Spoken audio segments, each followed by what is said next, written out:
Leicester Till I Die podcasts on the Apple iTunes, Spotify, Google, Anchor, and all podcast platforms.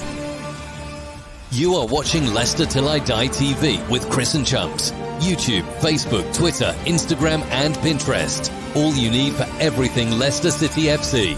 It's Leicester Till I Die TV. Strap yourself in, because we're set up, switched on, and ready to go.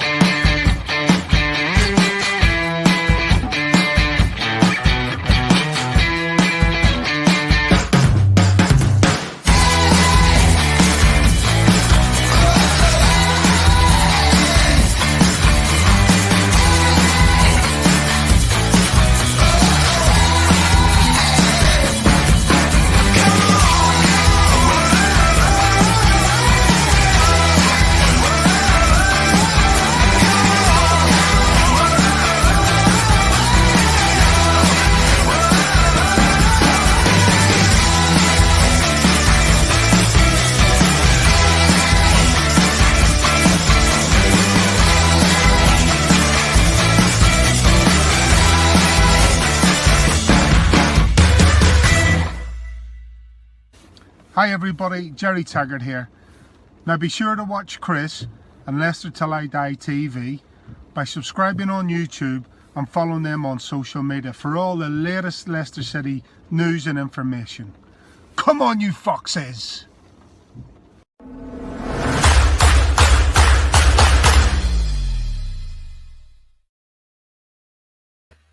Hello, fellow Fox fans. How are we doing? Welcome along. It's the preview show, and you are watching Leicester Till I Die TV, and it's live. Well, I think I'm alive. I looked in the mirror and I moved, so I guess I'm alive. How are we doing? We've got this coming up on Wednesday.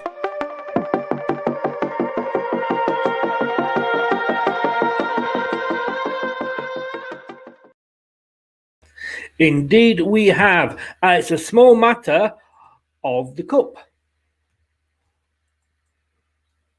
Yes, it is. FA Cup time is back, and it's a home tie against Brighton at the King Power, and we kick off at 7:30 p.m. So it's a home game. Not that that makes a lot of difference, of course, this season. This Wednesday, and we are hosting Brighton and Hove Albion. It is available on BT Sport 2 HD, should you have that platform. If not, you can tune in on TalkSport 2, lcfc.com, or BBC Radio Leicester. And talking of tuning in, let me tune in my chat chum Craig for the preview game and say good evening, Craig. Good evening, Chris. Good evening, everyone. How are you doing? I'm not so bad, mate. How are you? Yeah, I'm very well, thank you. As you can see, I'm sporting the lockdown shave or unshaven look for the day. Thought I'd mix it up a bit. Trying not as mature and handsome as you, obviously, Chris, but you know. I know that would be so difficult to achieve, but I didn't know whether you were unshaven or still suffering from a party hangover from your birthday last week.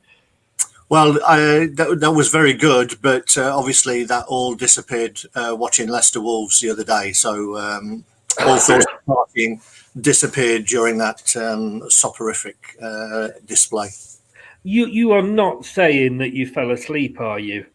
No, definitely not, unlike a couple of our players. Let's say hello to a couple of people. Brett Ahern, good evening, Brett. How the devil are you, sir? Thank you for joining us.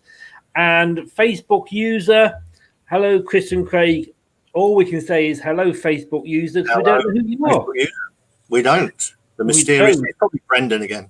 Yeah, well, I did tell you he tunes in. Remember, if you want to watch us, we are here. We are, that's the podcast. We are on YouTube, and that's Leicester Till I Die TV, Periscope and Twitter at Leicester TID, and Facebook, which is Leicester Till I Die the group. If you are on YouTube or you are on Twitter, it will bring your details up. If you're on Facebook, like you just saw, it just says your Facebook user, unless you log in via StreamYard. No registration, no fee. Just log in on the link in the Facebook group. And if you are watching us on YouTube, please just do that. Little subtle hint there. Give us a subscribe. Do you think that's subtle enough, Craig? You do subtlety so well, Chris. I do, don't I? In fact, I could even be more subtle if you want me to. And there you go. Oh, wow. How subtle is that? we get more subtle as the evening goes along. It's me, Chandow Dave. Hello, Chandow Dave. Hi, Now we Chandow know. Dave. Good evening, sir. Stick your name at the end of the comments, then we can just give you a call out and we can have proper conversations. Talking about having proper conversations, I am about to welcome in a special guest this evening. Wasn't sure whether he would be able to make it or not, but I'm so glad he is. For those of us of a certain age, you'll remember this guy flying down the wing or swimming in the match on the pitch, whichever you prefer. Let's say good evening and welcome in Steve Lynex. Good evening, Steve. Good evening. Hi, Steve. Hiya. Craig, Steve, Craig. I'm good. I did my introductions. How you doing, Steve? I'm fine, thanks, mate. Good. Let's just see. There's another evening, guys, here from. Has Brad taken his chill pill yet? For those of you I don't know if that's Rob that's mentioned that, but Rob mentioned that it was a very difficult week coming up for Leicester, and it could be season defining. And Brad on the post-match sort of let off steam a little bit, shall we say. Steve, let's start with yourself. Looking forward to the game? I am, mate, to be honest, yeah. I think everything's, going fine, I think, so far. I think, there's only Man City you've got to worry about at the moment because they're running away with it, but everybody else seems to be beating each other. So, really, things are looking all right. They do. Craig, like you say, it was a bit of a ball draw, wasn't it, the other day? But Man City 4, Liverpool. Well, Liverpool 1, Man City 4, to put it the right way round. It went all right for us, didn't it? It's funny, isn't it, when we're happy about Liverpool getting beat because it keeps them below us. I think at the minute it's that kind of thing where you're taking more of an interest in other teams' results to try and start seeing a little bit of a gap appear. It would be nice if a couple of those would just disappear. The ones with games in hand, Everton, West Ham, even Villa, who are doing pretty well this season. But I think it's going to be pretty much carry on as we have in the rest of this season. I think people will take points off each other. It's very difficult for people apart from Man City to seem to string 2-3 results together. I mean, this was what set Brad off, Steve.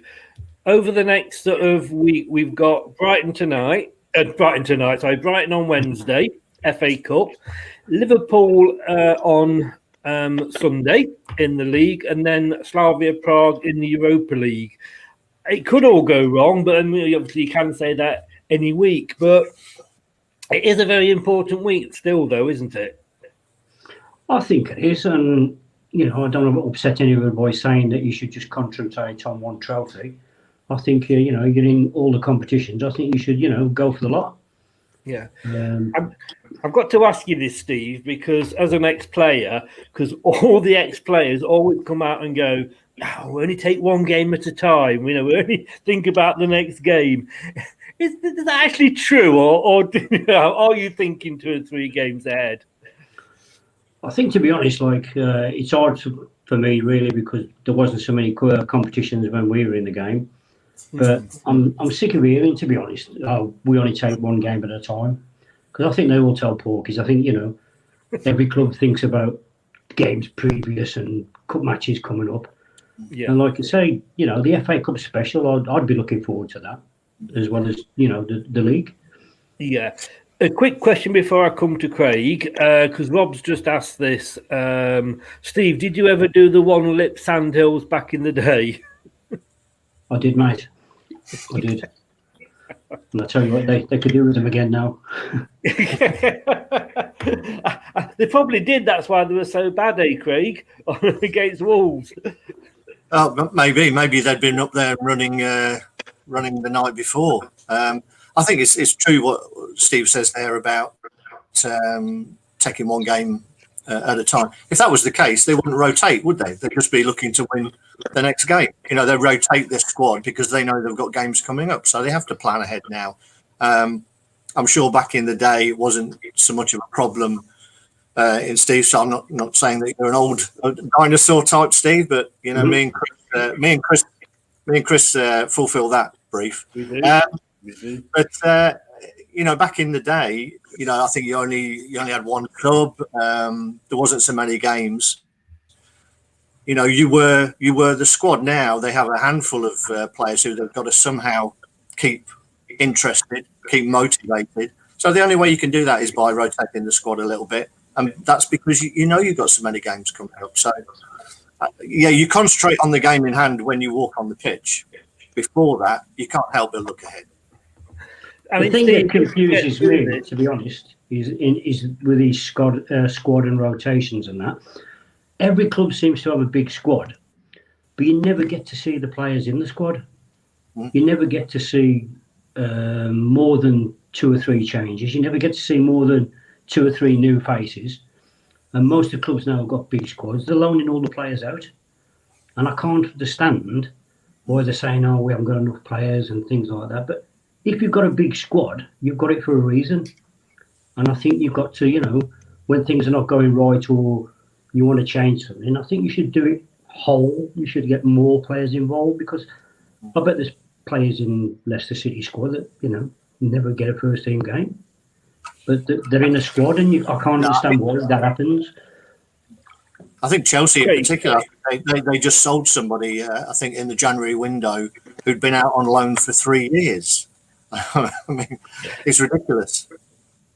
Didn't Chelsea at one point, I don't know if either of you know this, actually have more players out on loan than they actually had in the squad or what they needed for the Premier League squad?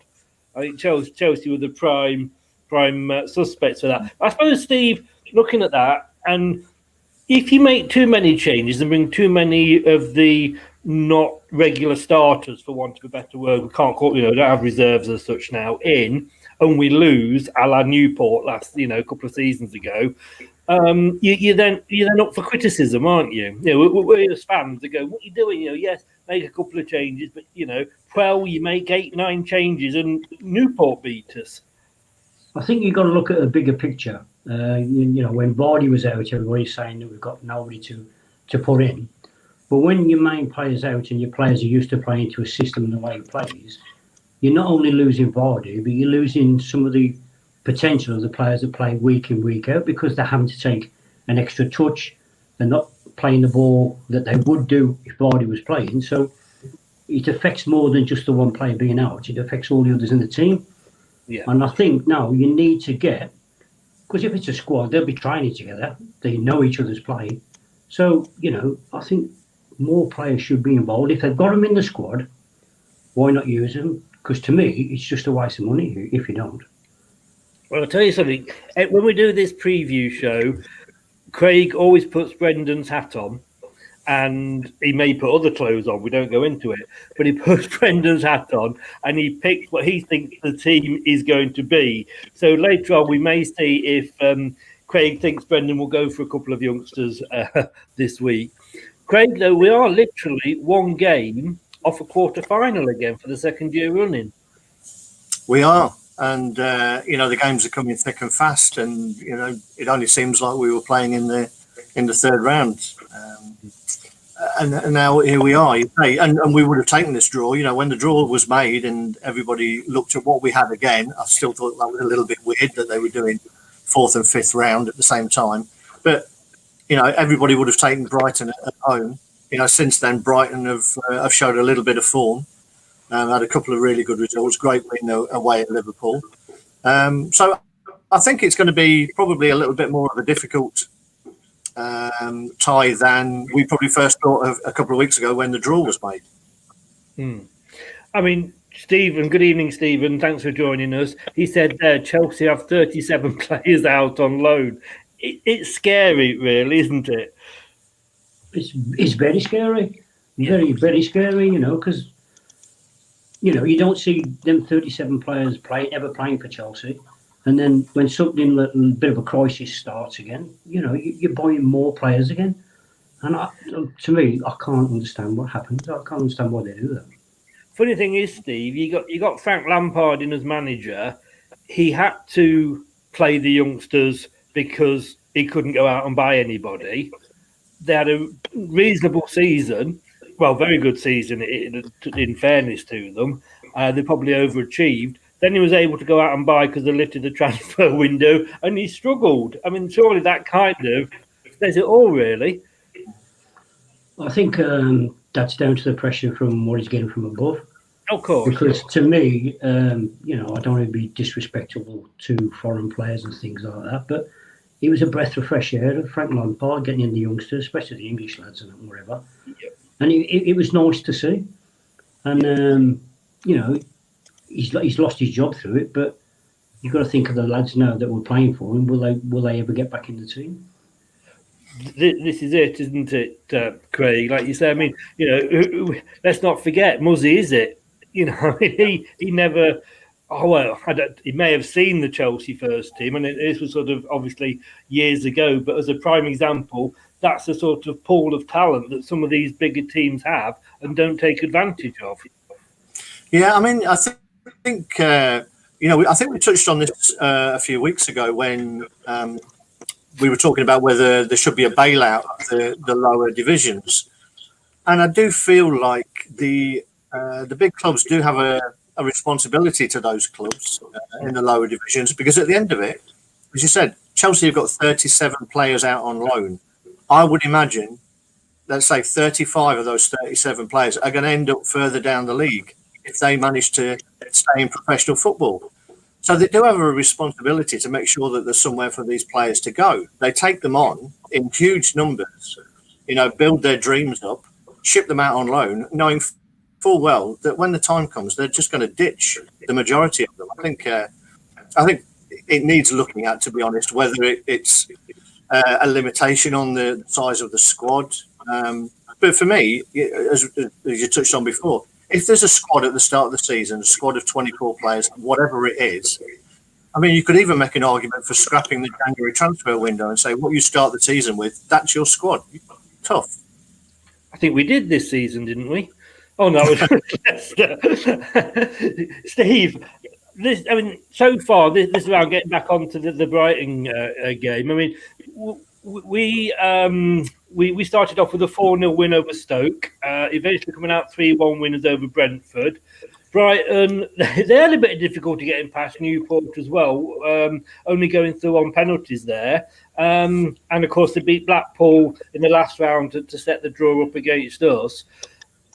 Do you as a player, or did you as a player ever, sort of when the draw was being pulled out, want to get a lower league team to make it easier? And that's no disrespect to the lower league teams. Not really, no, because, where you could shoot yourself in the foot, because some of those games will be harder than, the ones you're playing now, because you've got not so much nowadays. Well, it probably isn't nowadays. You've got the pitch levelers, you've got the styles of play. And the FA Cup is something special. And I think whoever performs or turns up on the day, no matter what team you play, if they've got the more desire and whatever and they want to win, that's how it goes sometimes. Well, most of the time. I can remember a few years ago being in the quarterfinals and watching the draw, and there was a certain only one lower league team left in it, a certain Wycombe Wanderers. And I thought, wouldn't a fantastic draw be if we got a home leg against Wycombe Wanderers? We did, and we all know what happened. So I suppose it's a case of be careful what you wish for. But earlier in the season, Craig, we've obviously already played Brighton once. A pretty easy win for us there, a 3-0 win back in December. Took us up to third, and Vardy equalled Muzzy's league Premier appearances. Yeah, I think as you can see, the game was over at half time, and I think we just sort of managed the game in the second half. I think that was when Brighton were going through a bit of a tough period. I think they had a few players. He wasn't really settled on his squad at the time. And we turned up, and, as we can do on any day, any given day, if we turn up and put in the performance, we can beat anybody. We know that. We've already done it. But I wouldn't expect such an easy win this time round, to be honest. But having said that, we don't know what Brighton are going to do.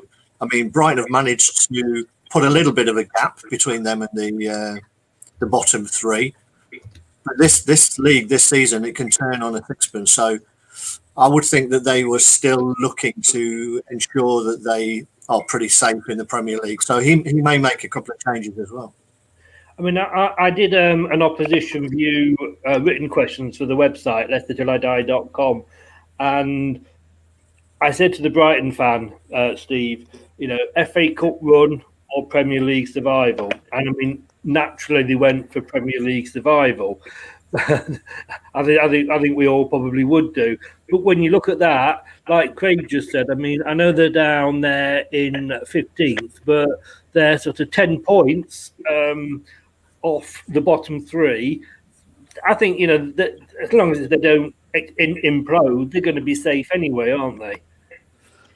I think a lot of clubs that are down the bottom and the ones that, are thinking they're going to get relegated all the time, I don't think, it's going to bother them too much, to be honest, because the money, they'll go down. You look at Norwich and you look at the players, the teams that's gone down, they're still getting the same gates in the Championship, the top of the league and whatever. They'll be coming back up, they'll be getting more money for it. So, it might bother some of the players, but I don't think it'll bother the people who own the clubs and that, because they'll look at it as, we're going back down for the season, we're still going to get the same crowds, we're not going to be having the same wages as we did, but then when we go up, we'll have more money. And I think that's why a lot of clubs are surviving as long as they have now in the Premiership, because, you've got that bit. Greg, we just saw the table there. I mean, just to sort of bring it up again. I mean, on paper, and I know this season is the most unpaper-like season you could have, because nobody could, predict half of what the results were this season. But, you look at that in a normal season, you go Leicester 3rd, Brighton 15th. It should be a Leicester win. But league form doesn't really have any effect on the FA Cup game, does it? Because of all the changes? Not at all. And I mean, you can look at that table there, and Wolves are 2 points ahead of Brighton. Now, you can't say that was an easy game that we had against Wolves. So I think that the table sort of doesn't always tell the truth. And as you say, on an FA Cup day, as Steve touched on earlier, it's the team that turns up with the right attitude, really, when you walk on the pitch. And I think it's important to have the attitude from the off. We've been lucky in some other games where we've managed to turn things around when we haven't started strong. But I think it's really important to start the game strong and set the tempo ourselves. I don't think we did that against Wolves. I think we let them set the tempo. And I think we play better when we play on the front foot. We play quicker. So I think we need to do that against Brighton. Steve, I mean, Craig alluded to this earlier. I mean, looking at the form, Brighton are in a nice run of form at the moment. 3 wins, 2 draws, haven't lost in 5, and they beat Liverpool in there as well. And, ours isn't bad, but, we just can't take them lightly. We've got to go in this and treat it seriously, haven't we? You've got to treat it as though Brighton are top of the league. I think that's, you've got to go with that mentality. And I'm a firm believer, if you play your style and you play the way you want to play, you shouldn't be changing your team to suit the opposition. You shouldn't be looking at changing formations and things like that, because I think it confuses things and you lose your rhythm. So, Leicester should go now to the Brighton game. Is right, we're going to play our style, we're going to go out, we're going to attack them from the off.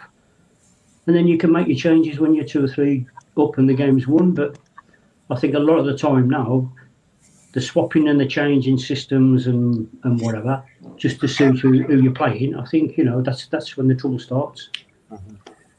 We've said that ourselves, haven't we? And I can remember when we first came up under Nigel Pearson, Craig, we started off quite well. And then, the season before, when we won the Championship, you could predict what the team was going to be 4 or 5 weeks in advance, and then Pearson went to changing it every week, and exactly what Steve said there. Nobody knew what they were doing. Brendan has got into a pattern of he goes for the same formation. He does maybe change the players, but it's almost like, I mean, with as many games as we are playing now, which is 2 a week for the foreseeable future, if we progress in the 2 cup competitions we're still in. Do you start with the strongest team? Rob said before, start with your strongest team, as Steve has just said, and then make changes, or do you make changes and then bring on the stronger players if needed? For me, I think you have to pick a team that you think can win you the game, you know, and that may be that you make a few changes, because with the best will in the world, if we went and played our first team, ended up with 2 more injuries, Vardy got a knock in the game, indeed he got played and got a knock in the game, people would be complaining and saying, why didn't you make some changes? So I don't think you can necessarily win. I think what you should do, again, alluding to what Steve said, is believe in the ability of your own players. The formation that the team should be playing all the way through the system now, from the youth team, they should be playing the same system so players can drop in. They all know what their job is. And you pick a team that you think can win.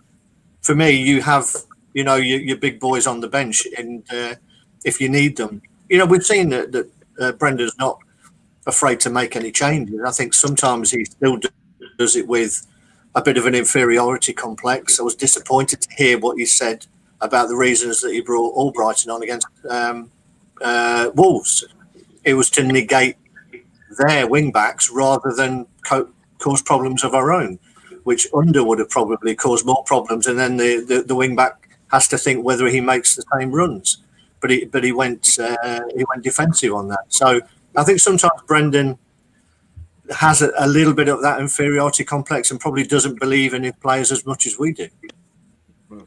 Well, we're going to have a look, and we're going to, before we look at your team, Craig, we're going to go for the score predictions. Now, Steve hadn't had a chance to reply to me when I did this graphic earlier. So some people out there work, don't they, Steve? Not like you. They do, mate. Yes, they do. But basically, and I'm sure Steve will give us this now, but Steve Walsh has gone for 3-1. Ian Marshall had 2-1. I've gone 2-0. Steve, last 2 games you've gone for the opposition. Are you going back with Leicester for this one? No, I'm going to keep on going with the opposition because I think it's doing Leicester a favour. Excuse me. I'd rather be wrong on the prediction than Leicester to lose, to be honest. But I think it'll be penalties, I do. You think penalties? I think penalties, yeah. So score what, 1-1 at full time and then penalties? I'd say 1-1 and then Leicester win on penalties. Ooh, that you see, you know I've got a bad heart, don't you? You know I've got these 3-2 and penalty shootouts. I can't be standing. That's the enjoyment. Now Craig usually goes for 3-1. Are you? I always go for a 3-1, apart from when I don't. Yeah. But would anybody go for their 2-0s, 3-1s if Leicester were playing their strongest team? I think you're making predictions and when you don't know the team. But I think it is very hard. It's easier with the league games because you know he's probably going to put his strongest team out. Yeah, but like you say, to me, the FA Cup's it's like the league. You know, the only thing that I wouldn't be worried about, and I'm not disappointed and upset for you, is the Europa League. You know, if you're going to make your changes, make it for the Europa League, because to be honest, you know, what is the Europa League? Craig, we've not got a prediction out of you yet. No, I was hoping that you might pass me by, to be honest, on this one. I it could go any way, depending on as I say, on what team we're going to put out, what team they're going to put out. I'm going to go for a 2-0. A 2-0 to Leicester. Yes, yeah. Right. Well, let's. What we're going to do now, then, Steve, we're going to go through the team with Craig, and you can agree or disagree with his. You're under pressure. Really, are under pressure now, Craig. This is the first time he's had an expert that can. Will we be on the way to Wembley? Are we going to be on the way to Wembley with this team? That is the question. Well, I've just gone for a 2-0, so hopefully. Right, Craig. So, goalkeeper. See, I think I think if you listen to the clues that Brendan has put out there, then I think he's going to be making a few changes this time. He seemed very forthright in saying that we will have a strong squad. That to me says it won't be necessarily a strong team, based on the players that we think he will play. Before you start, Craig, sorry, let me ask you both this question then. Do you think he would go with a stronger squad for the cup game if we were playing, let's say, Fulham at the weekend rather than Liverpool, who were only 3 points behind us, but 1 goal better off goal difference? I think probably, because I think he will have in his mind that the importance of the Liverpool game is to not get beat. I think he will go, as I say, I think he has this sort of sometimes inferiority complex and doesn't necessarily believe in us. I think his aim for that Liverpool game will be, if we keep the same gap at the end of the 90 minutes as we started, he'd be very happy with that. So I think he'll be keeping his big guns back. Do you agree with that, Steve? I don't agree with playing a weakened team. Like I said, I'd be hypocritical if I said anything different now. I think you should go with the strongest team, get the game over, because you build up a momentum, you build up confidence, you build up styles of play. And I think, changing it for the Liverpool game, I think, you might make it harder for yourselves because your rhythm will be gone, you won't know what you're doing. I think the more you play your strongest team and your system, you look at Sheffield United last year. They never made no changes. They played their same way. They had a cracking season. Leeds United do the same. Wolves have to change how they play now because they haven't got their striker. And they haven't got one of the centre-halves, so they're changing their style. Look at the mess they're in. And I think, if you're going to take each game as it comes, win it. You want to win it. You want to win it. You want to win it. And that's how I look at it, to be honest. Craig's looking very nervous now that he's got to announce his team. Let's just dive in, Craig, and Let's do it. And then hide you under the table when you wait for Steve's thoughts on it. So we go goalkeeper and back four. Yeah, we're sticking with 4-1-4-1. I don't see any reason to change a formation. And I think he'll go with Schmeichel. I think he'll have experience dotted around the team with a couple of changes, to be honest. Right. So I think it'll be Schmeichel. I think the two centre halves, I think he'll bring in Amati for Evans and Soyuncu.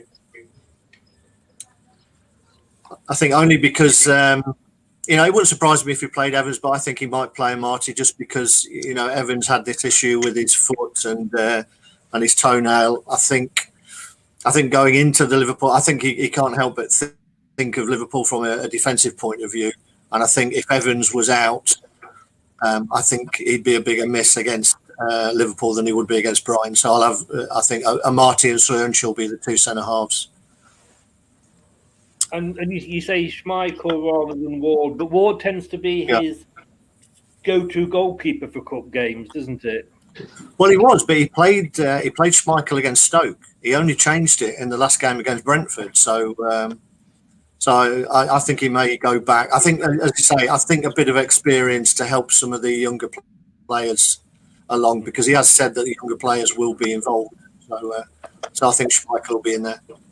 Yeah, and just very quickly, just going to put this in because if I don't keep her happy, she makes my life hell. My daughter, hello, your biggest fan, just checking in to say hi. Hello, Heather.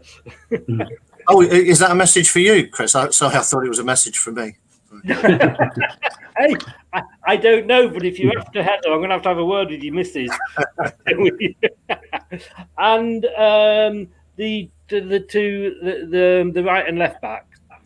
I think JJ will keep his spot. I did toy with bringing Thomas in, but I think JJ's in such great form, and he gives you something extra. I think the goal he scored against Fulham was just fantastic. The way that he goes and gets forward in support. So, and he's a young fit guy. I don't think there's any need to rest him. But I think on the other side, I think he'll play all Brighton. instead of Ricardo to add a little bit more experience. I mean, I always get scared with Brighton as a natural all-out defender. I think he's always got a penalty in him when he's defending in the box. To be honest, if you looked across that back line at Brighton and Martin Soyuncu, there's 3 penalties waiting there. In fairness, that's probably very true. What do you think of that so far, Steve? Would you agree with Brighton there at right back, or would you stick with Pereira? I wouldn't play Brighton at right back. No. And I think we're going back onto what we've just said. If you're putting players in to play them in different positions, then you're weakening your game straight away. Now, you go on about opposition wing backs and opposition wingers attacking you. If you've got your full team out and you're going full blazes the other way, then you'll be saying to them, well, they've got to defend. And I think, you're already starting to go to Brighton with a defensive mind set up by changing what you're doing. I think looking further into the team, I can kind of see where Craig's coming from down that side. But let's go to your centre midfield. That is, I might want to ask you a question on this. Who have you got as our defensive midfielder, Craig? I'd put Ndidi in there. I think he's the sort of defensive glue that knits that together. I mean, he's said that he'll be available for the game. So for me, you play him and you get him up to match fitness ready for Liverpool. But Steve, to play devil's advocate there, he wasn't even in the squad at the weekend against Wolves. Is this the game to bring him back into? I mean, and I know it's a risk, and you've got to take risks sometimes. Put him on for this, gets injured again, or has to come off. We need him more for Liverpool, don't we? You're saying that, but are you guaranteed to beat Liverpool? You know what I mean? You're trying to protect players and save players for that game, but does that still mean that you're going to beat Liverpool? And I'm in a predicament here when people say we're paying defensive midfield players. The way teams play now, let's say play banks of 4, banks of 5, and they always play in front of you. So really, I can't understand what a defensive midfield player does because the ball's always in front of him. My old thinking of that is, like, your Roy Keanes and your Sounises, they saw the danger, they saw the men running, they'd pick them up. But you don't get many people running now because it's a passing possession game. And I feel that the whole of your back four, the whole of your midfield 4 or 5, they're all defensive midfield players. So the role of a defensive midfield player, centre one, I can't see what it is, to be honest. I might be wrong, It's the modern game, but the games I watch on the TV, the Premiership, everything, it's all played in front of you. There's not many players that will go through you or run through you now. You've got Liverpool do it as a front 3, but they don't do it as a midfield 4. They play everything in front of you. I mean, I have to agree to a certain extent there, Steve. I mean, I hate the phrase defensive midfielder. To me, but then we grew up watching a different football. You were a midfielder, and that was it. You weren't an attacking midfielder or a defensive midfielder. You were a midfielder, and you were expected to get box to box, side to side. And I think we're in almost like the FIFA computer game generation where these positions have almost been created. I don't think anybody talked about a defensive mid until FIFA came along, and then all of a sudden that there was a name given to a position. So for me, you've got to be able to get around the pitch if you're a midfielder. But for the scope of this, I've called him a defensive mid. I always, like you say, good point that, Craig. But I said defensive midfielder because that's how it comes up when I'm looking at doing the plans on the computer, and you're putting the team in it says DM for defensive midfielder. But I must admit, personally, I agree with the guy earlier that said, for me, I'd possibly go Mendy there and save Ndidi for the Liverpool game. The proper midfield. Let's talk proper midfield and across the 4. Well, who have you got there then, Craig? Well, I've got Tielemans in there because, again, I think Tielemans is Rodgers' sort of general on the pitch. You see him sort of dictating, pointing a lot more, telling players where to go. He looks like he's the guy that Rodgers trusts on the pitch. I think he would like to maybe give him a rest now and again, but if he's fit, he tends to play. So I think Tielemans will be in there. I think Barnes will be on the left. Where I've changed it a little bit, again, because I think he's said that he's going to switch it a little bit. I think he's going to give one of the youngsters a run in the middle of midfield, and I think he's going to bring in young Leicester in there and keep Maddison on the bench. And I think that's probably why Tielemans is in there as well for me, I think, to help the guy through.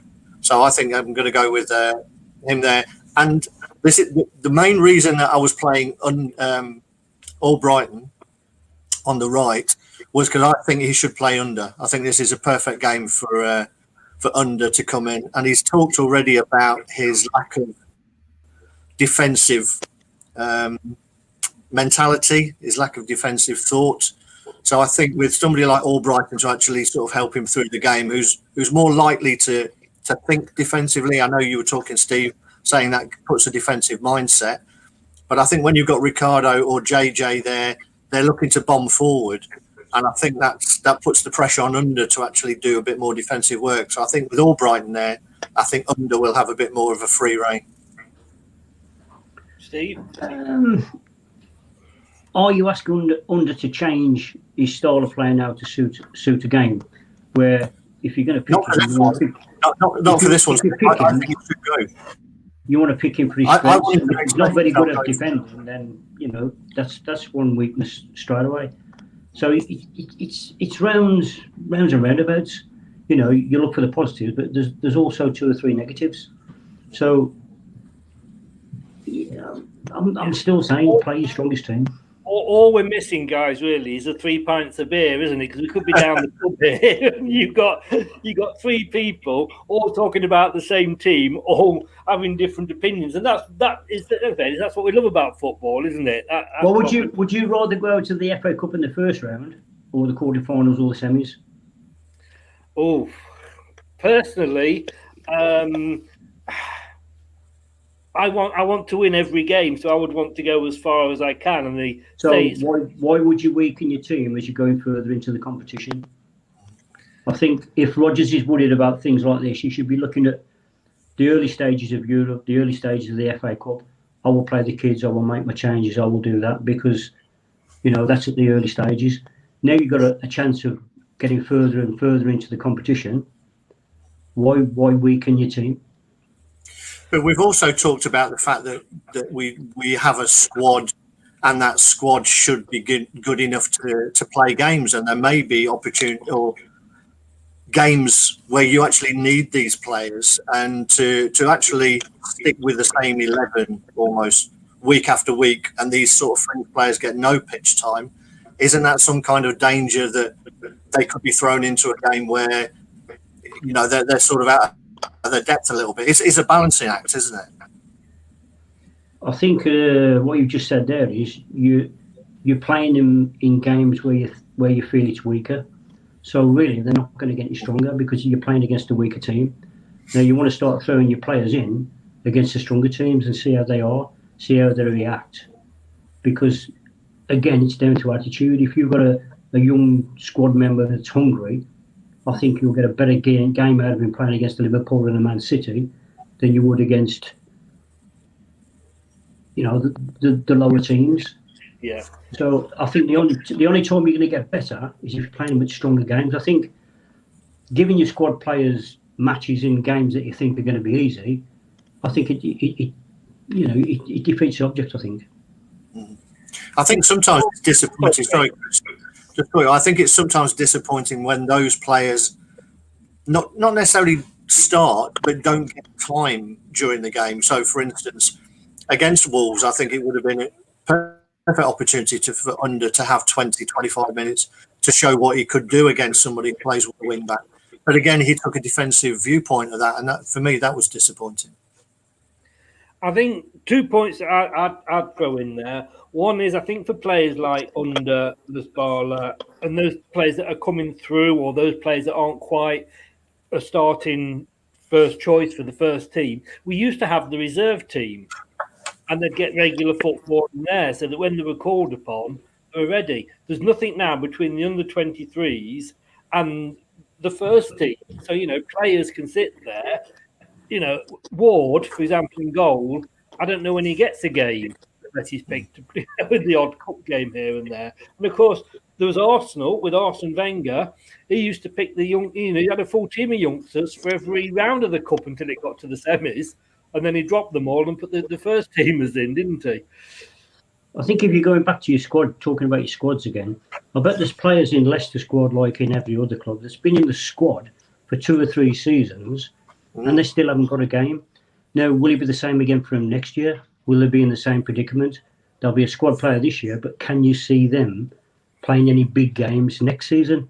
And I think that's where a lot of clubs are not getting any stronger, because you're keeping players in the squad, that don't get to play for 3 or 4 years, but then they're still not considered to be good enough the following season.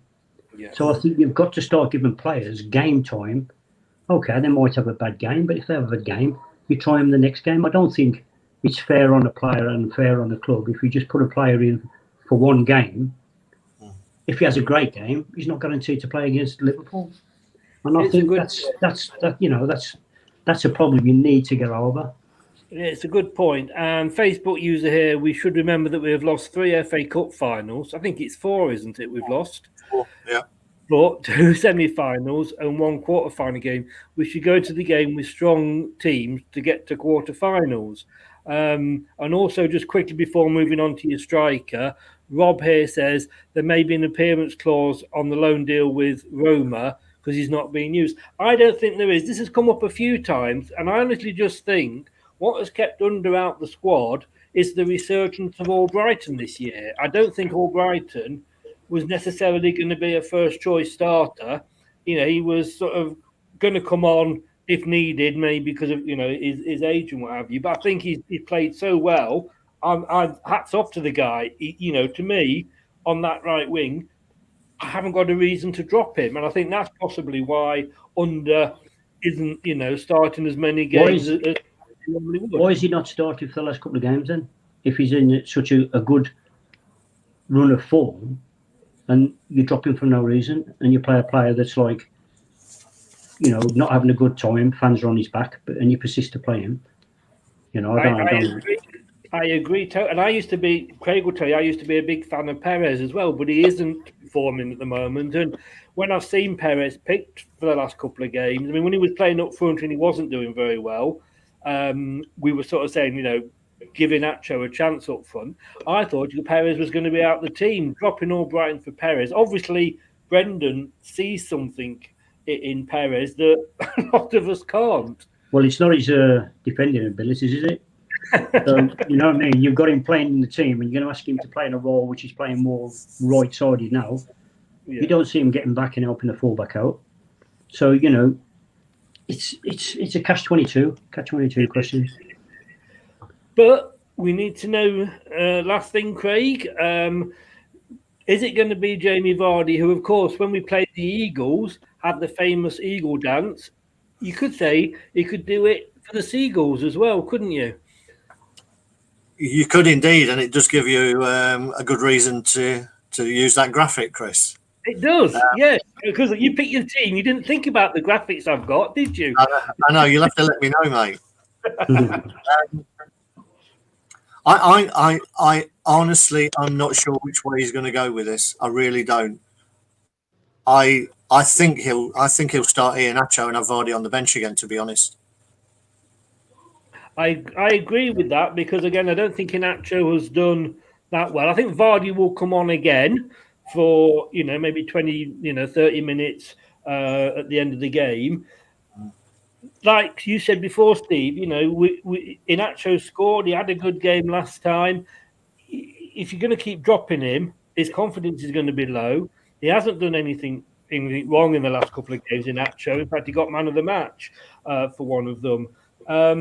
And Liverpool suits Vardy more than Brighton as well. It suits his style of play. They don't, he likes to get behind, and Liverpool will give him the space to do that, where Brighton probably won't. That's it. Brighton's a hard-working team all over the pitch. They're good at stopping situations, but they're also good at breaking all over the pitch. And I think that's the refreshing thing about it. You look at your top six, your Man Cities, your Liverpools, your Chelseas, your Arsenals. You know week in, week out how they're going to play. And I think that's when the manager starts thinking, oh, I can do this, can do that, because he knows the style they play. I don't think you're going to know what style Brighton are going to play. They probably, same as Leicester, they want to get to the next round. So they might play their strongest team and they might, they'll be coming at Leicester. Now, I think if Leicester start thinking, we're just going to put out a team which we think is going to win, I think you've got a massive task on your hands. So, just to go back over that then, Craig Schmeichel in goal. Brighton right back, which didn't go down very well in the studio. Marty, Soyuncu and JJ making up the back four. Ndidi midfield, under Thomas, Lesbala and Barnes, and Inacho leading the line. A bit like you with your score predictions, Steve. Craig, I don't think have you got one dead on this season yet. I got one right. You got one right. Same as Steve then. Same as Steve with his I'm happy with that because Leicester keep on winning, so I'm fine with that. Keep doing it, Steve. Keep doing it. We'll do. Right, this is the point when we have a look back. So there's just a quick comment here. Yeah, somebody's just saying there we have lost 4 finals, and I know we've lost 4 finals, and you'll see why in 1 second, and we'll be back after this.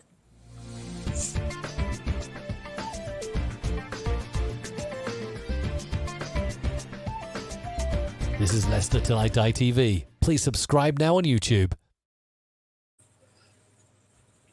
It is 4 times because I've got the graphic ready. This is, Steve, where Craig he normally looks at a classic match and then asks a really, really, really mastermind type question about it that we have to try and get right. And I invariably get. I'm as good at that as you are at predicting the score. He does, because it's the FA Cup and because we've got Brighton, I'll say anyway coming up. He's going to look at a classic FA Cup match that Leicester have played in, and there's the 4 that unfortunately we've lost. Always the bridesmaid, never the bride. Who knows this year? What match are you looking at, Craig? Well, to be honest, I would say that our esteemed guest would know a lot more about this game than either of us. So when it comes to the quiz question, I'm going to have to take Steve out of the equation. No. Steve's on my team for the quiz question.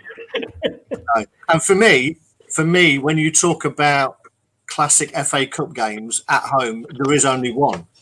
And Steve, you know this very well. 6th of March 1982, when you became a goalkeeper. That for me is the classic FA Cup match that I've ever seen down at Filbert Street or the King Power. Leicester 5, Shrewsbury 2 with the amazing Wallington, Young and Lynex goalkeeping triumvirate. I mean, what do you remember about that game, Steve? Just tell there's young. I remember every minute of it. That game was embedded into my skull, and the atmosphere, and there again, it was 2 teams that wanted to win. Never say die. Shrewsbury came and they wanted to win it. We wanted to win it. It was end to end. It had everything in it, and I think because you had the 2 strongest teams with a good attitude and the history and the magic of the FA Cup, that's what made the game it was. Now, can you say now against Brighton, against Leicester, and the way modern football goes, are you going to get that same excitement? Are you going to get the end-to-end stuff? Are you going to get keepers being nobbled? Are you going to get... You're not. You're going to get 11 static players playing 2 banks of 4s and 5s, passing the ball in front of them, saying, you have it when you've got it, we'll have it when we've got it. And to me, that's what's killing the game. I think, you can go on the street, you could pick a youngster out, you could put him on the pitch and you could ask him to do what other players do. But then you could go to a place where you've got a flair player, like, you go back only a few years, Townsend when he first came on the scene, Rashford when they first come on the scene, they were raw, they were going at people, they were doing what they'd done natural. And then all of a sudden they're told to stop doing that, play a different way. They go out the game for a bit, lose a couple of years of what they were good at, and it takes a long time to build back up. And I think that's what's missing now in football, in not so much in the lower leagues because you get the teams trying, but in the Premiership, it's you've got to win. You can't lose, and you have to play the safe game all the time. Do you think if that game was played today, that it would still end up with 11 versus 11 on the pitch? If the game was played the way it is today, no, if that game was played today, we wouldn't end up with 11 versus 11, would we? Oh, flipping it! No, you know, my son keeps showing me some clips of Graham Souness and that, you know, and you think, flipping it, the tattles he's going through people, and your Roy Keanes and that. And I feel that's what the game's missing, to be honest. It is for me. I might be old-timer, but you used to go there, not so much for the results, but the cracking tackles and, the thing that lit you up. And now, to be honest, you look at the games that build them up on Sky, Man United and all this, it's going to be a cracking game, and you're so bored. I'll sit and watch the paint. It's a different world, isn't it? I mean, I had this conversation with my son all the time. So my son's 26, and so he's only sort of known modern football, and it's a totally different game for when we grew up, when we watched it, when you used to be able to tackle people. I know it does sound like we're all old dinosaurs, but it was a physical game back then. Now it's not a physical game anymore. It's a game of tactics and ridiculous refereeing decisions, people throwing themselves on the floor whenever they feel the air brush against them. Going back, you look at the Fulham game against West Ham. They send you up there. What a ridiculous thing that is. You've got a player rolling around on the floor like he's been shot, and then 2 seconds later he's up going, nothing wrong with him. You'd have got beat up in our day if you'd have done that. Yeah. I used to say the same way, just on when if I played Sunday football, and if you behave like that on a Sunday football, your own players would be kicking you while you were down, let alone the opposition. Oh God, yeah, it's I'll go back now. I broke my nose 9 times. I had my ear ripped off. I broke my ribs. I broke my back. Wow. And it's all part and parcel of the game. I remember the first time against Rotherham, I broke my nose. The referee come over. I had long hair then, not now. He got me by the back of the neck. Says, "Oh yeah, it's broke. Carry on." And that was it. But nowadays, if you go up to one of these players and ruffle their hair, woof, they're down, and physios on everything, and Can I just say, let's both. I mean, just going back to that game, for the people that didn't really know it, it was we should have beat them. I guess we were big favourites in that game anyway. We went 1-up. Mark Wallington got injured, I think, about the 20th minute. Shrewsbury scored a couple of goals. Jock Wallace eventually decided that Mark Wallington couldn't go on. So he took him off. Only had one sub in them days and no sub goalkeeper. So Melrose came on. Jim Melrose came on. And by all accounts, from what I read, Alan Young went in goal, but you wanted to go in goal as first choice, Steve, and Jock Wallace said no, you were too small. Yeah, he gave me some stick, told me to behave myself, because like in training we used to have a go at it, and it was good fun, and I felt like really up for it. But he looked at me, the big Scot he is, like, he started laughing, saying, "Get lost, get back on the wing." But then unfortunately, like when Alan got injured, it was get back in there. And I always remember, because I took one over and I was telling all my mates to watch it on the Match of the Day, and they cut it. I know, I cut it. But like you say, I came out of goal, went straight down the wing, put one on for Jimmy Melrose, and it's fantastic. It still makes the hairs on the back of the neck stand up. Were you tempted, Steve, when Alan got injured and Jock came over and said, "Come on then, Steve"? You go, "No, you had your chance. I don't want to do it now." He'd have beat me to death if I'd have said that. Probably. Because I think I read. Sorry, that's the thing going back, and I'm probably reminiscing that. But you had quite a lot of Scots there, and it was guts, and it was determination, and it was fighting everything, and that's why Leicester was so good in those 2 or 3 seasons against the top teams, because you go back to the early days of English clubs playing in Europe. The only reason we were successful because we played the English way, and we were tough, we were aggressive, we were verbal, and then the downhill slopes starting to come as well. We're getting into Europe now. We'll start playing like the foreigners do, and we've lost that. And I feel, even if it's you know, you probably think I'm stupid, but for a couple of seasons they should just turn around and say, right, lads, everything goes. Just see how it goes.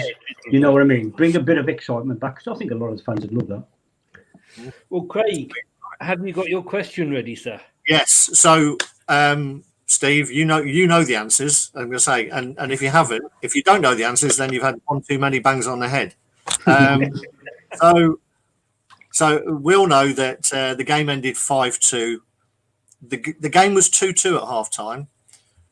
Melrose got a double in the second half, and Lineker got a goal. What I want you to tell me, Chris, who scored the 2 Leicester goals in the first half of that game?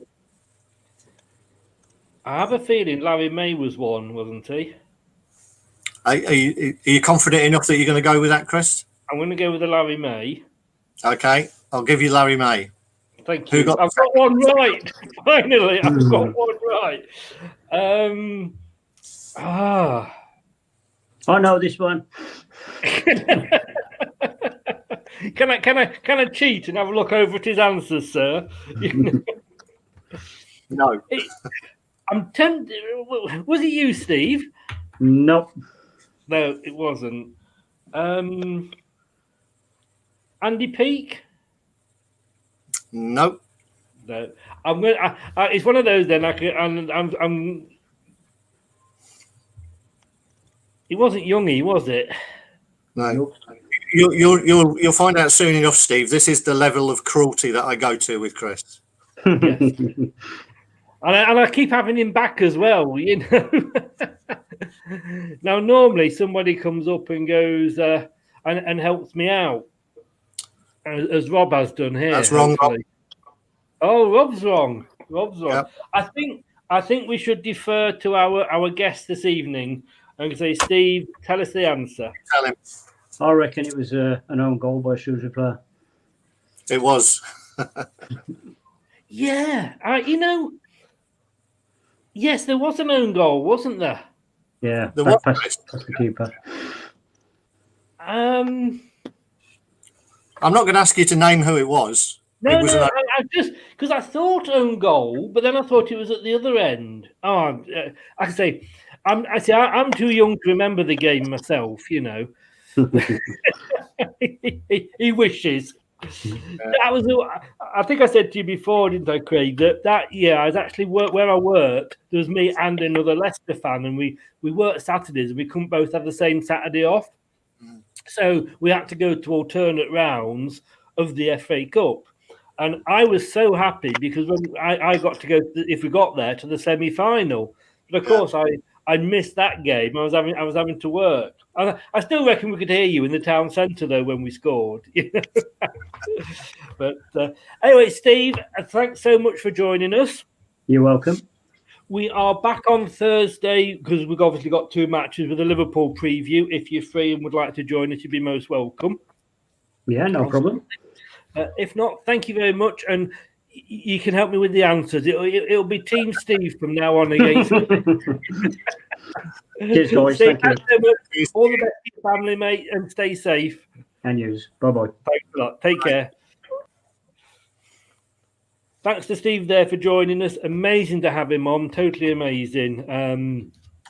Craig, thank you very much as well. You're welcome. And we will see you again on Thursday at 7. We will.